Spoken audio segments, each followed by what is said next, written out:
என்ன என்ன சொன்னீங்க? திமுகவோடு உங்களுக்கு உறவும் இல்லை எதுமா? என்ன சொன்னீங்க? 4ஆம் தேதி தேர்தல் முடிந்து வெற்றி பெற்ற சான்றிதழ் வாங்குறோம். நான் 6:30 மணிக்கு வாங்குறேன். வாங்கிட்டு உடனே வீட்டில் கொடுத்துட்டு சென்னைக்கு கிளம்பிட்டேன். வந்து கொண்டே இருக்கிறேன். ஒரு 7:30 மணி இருக்கும் நான் செங்கல்பேட்டை தாண்டும் போது. யார் என்று பேரெல்லாம் கேட்காதீங்க, அதெல்லாம் கேட்காதீங்க, சொல்ல மாட்டேன். திமுகவில் இருந்து 2 முன்னாள் அமைச்சர்கள் எங்கள் லைனுக்கு வர்றாரு. என்னடா இவங்களுக்கு சம்மந்தமே இல்லையே, நம்ம கூட வராங்க. முதல்ல நம்பர் தெரியாமல் எடுத்துட்டேன். நான் தான் பேசுகிறேன். என்ன பார்த்து நல்ல பதவியை வாங்கிக்கணுவாங்க. நம்ம தோத்துட்டோம், என்ன நல்ல அமைச்சர், என்ன வாங்கினா என்னமோ பேசுகிறாரு, ஒன்றும் புரியல விட்டேன். அப்புறம் இன்னொரு அமைச்சர் வராரு. இல்லை என்னன்னா நான் 5 வருஷமாக கண்டுக்கல, இப்போ தான் ஃபோன் பண்ணிக்கலன்னு கேட்டேன். இல்லை எல்லாம் நல்லபடியாக போகுது, எல்லாம் நல்லா பார்த்துங்க, நல்லா அமைச்சர் என்னமோ சொல்கிறாங்க. எனக்கு ஒன்றும் புரியல. நாங்கள் தோல்வி இதில் அந்த சங்கடத்தில் விட்டுட்டோம். நைட்டு வந்துட்டோம். காலையில் தான் என்னுடைய விஷயமே எங்களுக்கு புரியுது. காலையில் எங்களுக்கு செய்தி வருகிறது, பொதுச்செயலாளர்லேருந்து என்னன்னு பேசுகிறாரு. நம்ம ஆட்சி அமைக்கிறோம். என்ன சொல்கிறீங்க? திமுக நமக்கு ஆதரவு தருகிறது, வெளியிலிருந்து ஆதரவு தருகிறார்கள். நான் டெல்லியில் பேசிட்டேன், எல்லாம் முடிஞ்சிருச்சு. திமுக ஆட்சியில் பங்கெடுக்கலை, அவங்க வெளியிலேருந்து நமக்கு ஆதரவு தருகிறாங்க. அந்த கூட்டணியில் இருக்கிறவங்களுக்கு மட்டும் ஒரு அமைச்சர் கொடுங்க, மீதி எல்லாம் நீங்கள் எடுத்துங்க, நமக்கு ஒரு 25 அமைச்சர்கள் கிடைக்கும். நான் கேட்டேன், இது எப்படின்னா?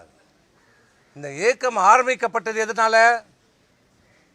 திமுகவை எதிர்த்து தொடங்கப்பட்ட இயக்கம். திமுக ஒரு தீய சக்தி, அது அழிக்கப்பட வேண்டும் என்று சொல்லி தொடங்கப்பட்ட இயக்கம். புரட்சித் தலைவர் எம்ஜிஆரால் தொடங்கப்பட்ட இயக்கம் அனைத்து இந்திய அண்ணா திராவிட முன்னேற்ற கழகம். தொண்டரால் தொடங்கப்பட்ட இயக்கம். அந்த இயக்கத்தில் சட்டமன்ற உறுப்பினரா, நாடாளுமன்ற உறுப்பினரா, அமைச்சரா, ஏன் இந்த மிகப்பெரிய பதவி தமிழ்நாட்டினுடைய முதலமைச்சரா, இந்த கட்சியினுடைய பொதுச்செயலாளராக இருக்கிற காலம் ஒரு தலைமுறை. எங்கள் அப்பா மாவட்ட செயலாளர், இப்போ நான் இருக்கிறேன். அதேமாதிரி இவருடைய அப்பா சேர்மன். இவங்க எல்லாருமே இங்கே இருக்கிற பெரும்பாலும் பார்த்தீங்கன்னா ஒரு தலைமுறை 2 தலைமுறை. இதுவரைக்கும் திமுக எதிர்த்து நாங்கள் அரசியல் செய்து கொண்டு இருக்கிறோம். இப்படி பார்த்த எங்களை திமுக ஆதரவோடு ஆட்சி அமையும் என்று நீங்கள் எப்படி சொல்கிறீங்க? இது என்ன நியாயம் என்று கேட்டேன். இல்லைப்பா, எல்லாரும் இருந்தோம், வெல்மணி இருந்தோம், அங்கே இருந்தோம், எல்லாரும் இருக்கிறோம். இன்னைக்கு சொல்லலாம், ஏன் கேபி முனுசாமி இருந்தார், அவர் உடனே அதுக்கு ஆமான்ட்டார். அது வேற. எது உடனே அதுக்கு ஒத்துக்கிட்டார். ஆமாம் கரெக்ட் தான் பண்ணுங்கன்ட்டார். அது வேற. நாங்கள் எல்லாரும் இருந்தோம். இது எப்படி நியாயம்? இது எப்படி மனசாட்சி நம்ம ஏற்றுக்கணும்? மக்கள் ஏற்றுப்பாங்களா? மக்கள் விடுப்பா, அதெல்லாம் பார்த்துப்பாங்க. ஏன்னா தொண்டர்கள்லாம் ஏற்றுப்பாங்களா? தொண்டரை நம்ம செஞ்சு அதெல்லாம் சரியாயிடுவாங்கப்பா. ஏன்னா நம்ம மனசாட்சி ஏற்றுக்குமான்னு கேட்டேன். இன்னொன்று சொன்னேன், பொண்டாட்டி வீட்டில் போனால் பொண்டாட்டி விஷம் வச்சு சாவடிச்சிருவான்னு. பசங்க நம்ம பசங்க சொந்த பசங்க காரி துப்புவாங்கன்னு. சும்மா இருண்ணே, சொன்னதை தான் சொல்கிறேன். அங்கே சொன்னேன்ல, இந்த வார்த்தை சொன்னேன்ல, நான் சொன்னேன் இல்லையா? அப்புறம் ஏன் பேசுகிறீங்க? சொல்கிறேன், உண்மையை சொல்லுவோம். சொன்னோம். இல்லைப்பா, இல்லை இன்றைக்கே சொல்லு, இன்றைக்கே முடியாதுன்னு வந்துட்டோம். இன்னொரு உண்மையும் சொல்கிறேன், இது உங்களுக்கு ஏற்கனவே தெரிஞ்ச உண்மை, நீங்கள் ஏற்கனவே வெளியிட்டிருக்கீங்க. இப்போ சொல்கிறேன், கேட்டுக்குங்க. ஏன்னா அவர் இந்த அளவுக்கு எங்களை வந்து குற்றச்சாட்டுறாரு. பதவிக்காக, நாங்கள் ஒரு அமைச்சர் பதவிக்காக எல்லாம் போகிறோம். அப்போ இவர் என்ன சன்னியாசம்? இவர் என்ன இதுக்கு வந்த அரசியல் செய்கிறவங்க எல்லாமே பதவிக்கு வரணும் தான் நினைப்பாங்க. இது இப்போ இவர் மட்டும் எதுக்கு இருக்கிறாரு? இன்னைக்கு எதுக்கு? அதிமுக இந்த தேர்தலில் படுதோல்வி அடைஞ்சிருக்கிறது. ஆனால் அதை ஏற்றுக்க மனமில்லாத இன்னைக்கு சொல்கிறார் மிகப்பெரிய வெற்றின்றார். 47 தொகுதியை ஜெயிச்சது மிகப்பெரிய வெற்றின்னு சொல்றார். இப்படிப்பட்டவரை பொதுச் செயலாளராக வச்சிருந்தா என்ன பண்ண முடியும்? இது வெற்றியா? மிகப்பெரிய தோல்வி சொல்றார். வெற்றி பெற்றிருக்கிறோம் என்று சொல்றார். ஆனால் இதே அம்மா 96ல் சட்டமன்ற தேர்தலில் தோல்வி அடைஞ்சாங்க. தைரியமா சொன்னாங்க, இந்த தோல்விக்கு நான் பொறுப்பேற்றுக் கொள்கிறேன் என்று சொன்னாங்க. அவங்க அம்மா, அவங்க பொதுச் செயலாளர், ஆண்மை மிக்கவர், ஆளுமை மிக்கவர். வெற்றியும் கொண்டாடணும், தோல்வி வந்தால் அந்த தோல்வி ஏற்றுக்கிற மனப்பக்குவம் இருக்கணும். அந்த மனப்பக்குவம் இன்னி வரைக்கும் அவர்கிட்ட கிடையாது. 19 தோத்தோம், 21 தோத்தோம், 24 தோத்தோம், 26 தோற்றுருவோம். இன்னி வரை எந்த தோல்விக்கும் பொறுப்பேற்கவில்லை அவர். நான் நேற்றே சொல்லிட்டேன், தோல்வி நான் அவரை மட்டும் ஒரு தனிப்பட்ட முறையில் நான் குற்றச்சாட்டில். இந்த தோல்வியில் எல்லாருக்கும் பங்கு இருக்குது, நாங்களும் ஒத்துக்கிறோம், எங்கள் எல்லாருக்கும் பங்கு இருக்குது. ஆனால் அந்த உண்மையை ஏற்றுக்கொள்ள அவர் மறுக்கிறார். கட்சியை சீர்திருத்தத்துக்கு அவர் ஒத்துழைப்பு இல்லை. நான் இன்னொரு அதான் சொல்ல வந்தேன், தமிழ்நாட்டுக்கு ஒரு மிகப்பெரிய ஒரு அரிய வாய்ப்பு கிடைச்சது. என்ன வாய்ப்பு?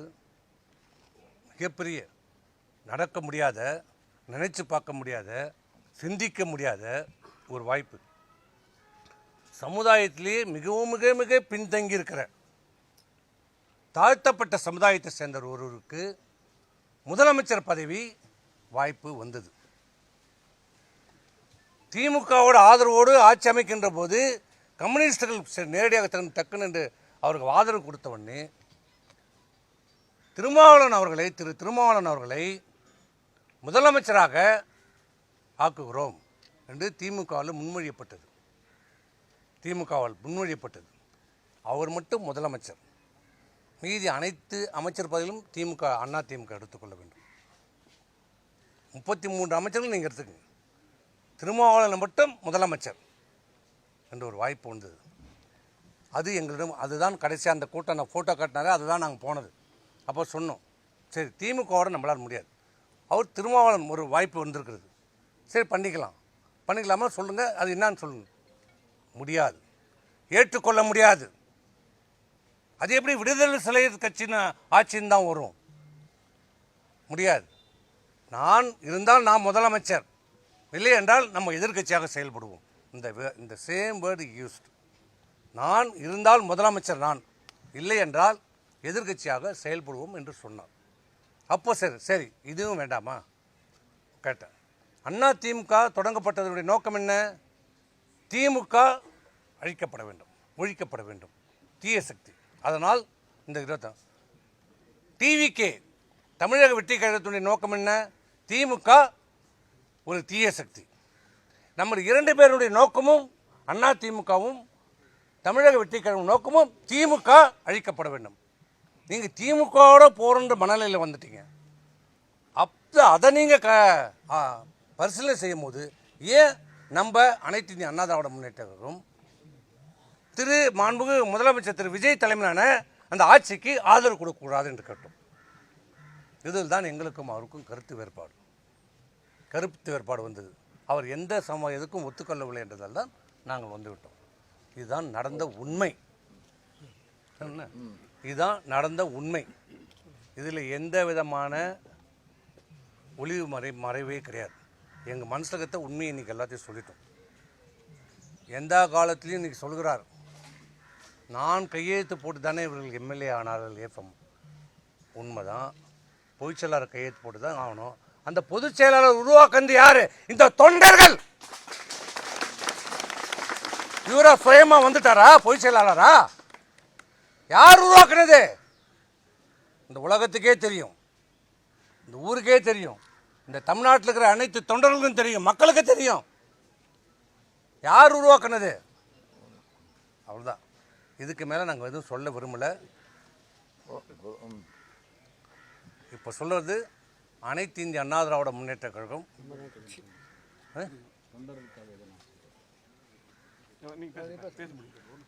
அனைத்து இந்திய அண்ணா திராவிட முன்னேற்ற கழகம் எங்களுடைய தலைமையிலான அனைத்து இந்திய அண்ணா தலைமையிலான நாங்கள் இன்றைக்கு சட்டமன்றத்தில் பெரும்பான்மை உறுப்பினர் இன்றைக்கு ஆதரித்து வாக்களித்திருக்கிறோம். ஒரே நோக்கம், ஒரே எண்ணம். என்ன காரணம் என்றால் எங்களுடைய நோக்கமும் ஆளும் டிவிகேவுடைய நோக்கம் ஒன்று தான். திமுக அப்புறப்படுத்த வேண்டும், திமுக அகற்றப்பட வேண்டும். இதே ஒரே நோக்கம், ஒரே காரணத்திற்காக தான் இன்றைக்கி அனைத்து இந்திய அண்ணா திராவிட முன்னேற்ற கழகம் டிவிகே இந்த ஆட்சிக்கு ஆதரவு அளித்திருக்கிறோம்.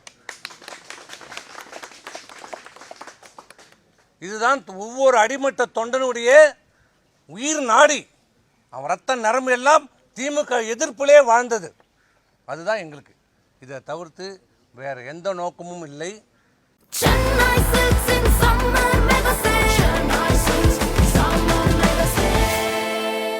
The Chennai Silks in Mega Summer Sale.